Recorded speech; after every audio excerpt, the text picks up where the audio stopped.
안녕하십니까. 부다창업스쿨의 이용규입니다. 여러분, 이런 고민 해보신 적 있으신가요? 어떤 상권이 좋을지 도대체 감이 안 옵니다. 내 예산으로 괜찮은 입지를 찾을 수 있을까요? 부동산에서 이야기하는 것도 너무 어려운데 이걸 내가 혼자서 할 수 있을까요? 이런 걱정들은 창업을 앞둔 많은 분들이 공통적으로 느끼는 고민입니다. 하지만 걱정하지 마세요. 오늘 영상에서 여러분의 고민을 해결할 수 있는 인사이트를 공유 드리겠습니다. 넘겨듣지 마시고 들은 대로 바로 실행하셨으면 좋겠습니다. 상권 분석이라는 말을 들으면 어렵고 복잡하다는 생각이 분명 드실 겁니다. 왜냐? 저도 그랬으니까요. 2014년부터 GS25 편의점에서 점포 개발을 시작했는데 너무 어려운 거예요. 현장 조사를 할 때 뭘 봐야 되는지, 부동산에 가서는 어떻게 대화를 해야 되는지, 말 안 통하는 건물주를 만나면 이걸 어떻게 풀어나가야 할지, 예비점주, 현재 임차인, 임대인, 공인중개사, 그리고 회사. 실제 이해관계자도 이렇게나 많습니다. 상권 분석이 어려운 것 같기는 합니다. 아마 많은 분들은 상권 분석은 누구나 열심히 하면 할 수 있다고 생각하면서도 한편으로는 이건 전문가의 영역이라 생각하실 것 같아요. 이렇게 보면 쉬운데 또 깊이 고민하다 보면 마땅한 답이 나오지 않는 것이 상권 분석이라고 생각합니다. 제가 10년 동안 상권 분석하면서 내린 결론은 직감에 의존해서 분석하다가는 실패를 맛보기 쉬운 게 현실이라는 거죠. 오늘 이 영상에서는 상권 분석을 어떻게 하면 체계적으로 진행할 수 있는지에 대해서 알려드리겠습니다.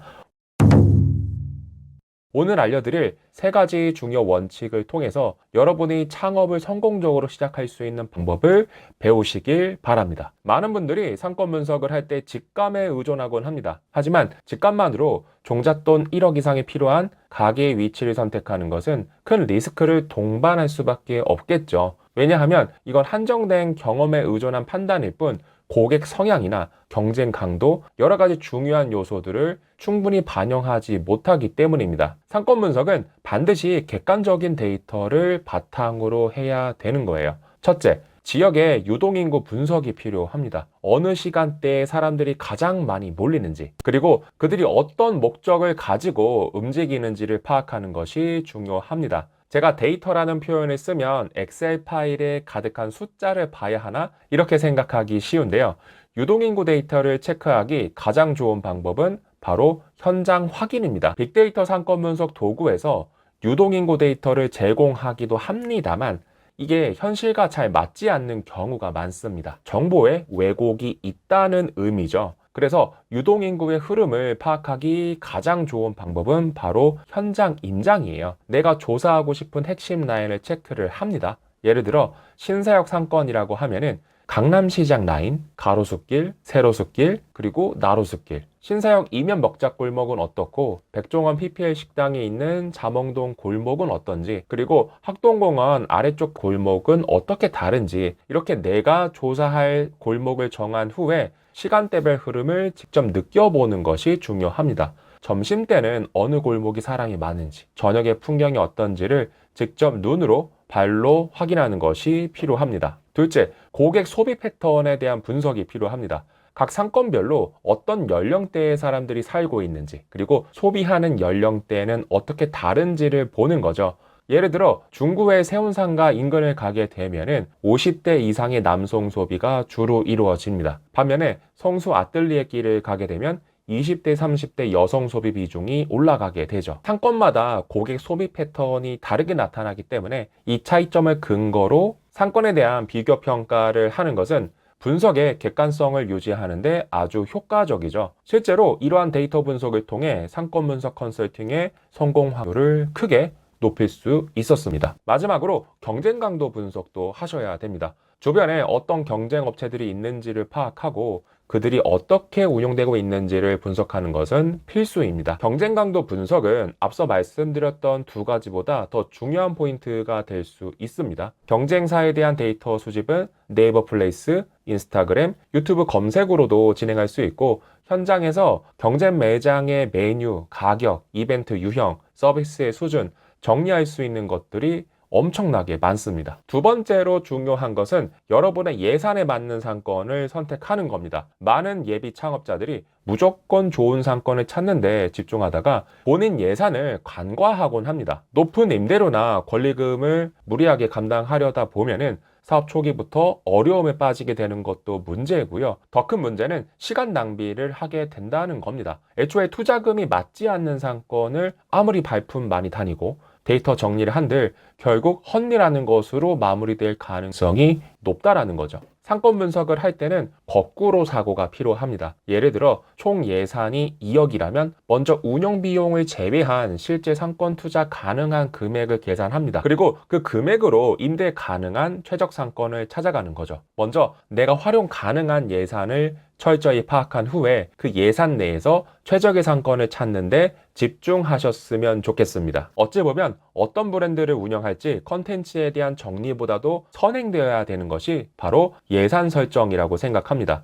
부동산에 내 예산을 맞추는 게 아니라 내 예산에 맞는 상권을 내가 선택할 줄 알아야 되는 거죠. 이런 판단을 제대로 하기 위해서는 여러 상권에 대한 이해도가 필요하겠죠. 나는 도저히 내 예산에 맞는 타겟 상권을 찾지 못하겠다 생각되시는 분들은 사실 전문가의 상담을 별도로 받아보는 것도 저는 추천을 드리고 있습니다. 하루커피 한 잔 가격으로 1억 이상의 가치를 얻을 수도 있는 상담이 될 수 있어요. 사람 많고 매출도 잘 나오는 S급 상권을 저렴한 투자금으로 진입할 수 있다면 너무 좋겠죠. 하지만 우리가 현실적으로 판단하는 것도 필요합니다. 예산을 고려하지 않고 매력적인 상권만 찾는 것은 결국 실패로 이어질 확률이 높습니다. 상권 분석의 첫 걸음은 철저한 자금 계획에서 시작해야 됩니다. 마지막으로 강조하고 싶은 것은요. 상권 분석은 전문가의 도움 없이는 매우 어려울 수도 있다는 점입니다. 상권 분석은 단순히 상권의 위치만 보는 것이 아닙니다. 고객의 소비 성향, 상권의 성장 가능성, 그리고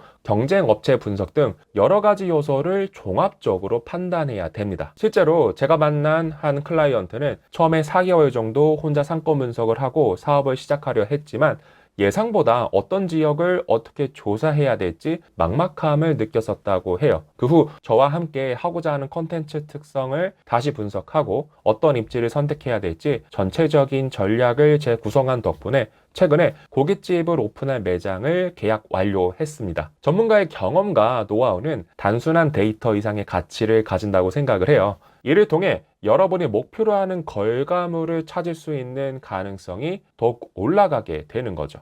여러분 혼자서 모든 걸 알아가고 분석하려 하기보다는요, 동료나 전문가의 경험을 최대한 활용하는 것이 창업의 성공 확률을 극대화할 수 있는 수단이 될 수 있습니다.